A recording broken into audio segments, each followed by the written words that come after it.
Takže čau lidi, přišel nám tenhle balíček, má to být původně ze hry Watch Dogs, ale poslal mi krabici Nike. Tak nevím, jestli to bude ono, jo, tak já jdu nastavit kameru a uvidíme se, až budeme rozbalovat ten balíček. Takže čau, takhle to vypadá ten balíček, jo. Přišel mi balíček Nike, nevím, jestli tam bude ta postavička, co mi měla přijít, tak ale jdeme se sami podívat. Jenom to tady nějak špatně.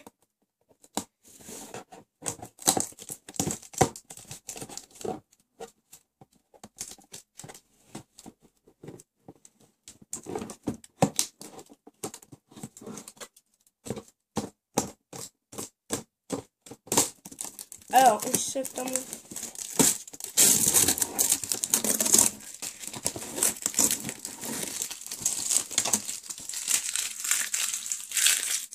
A můžeme hodit do prdele.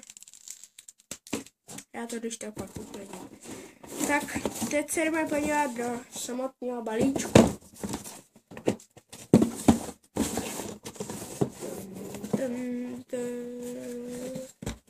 Tak co je tam? Oh, to je krutý.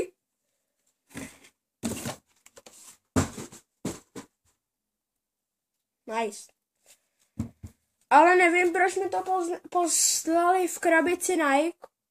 Každopádně jim fakt děkuju, že mi to poslali. Jo.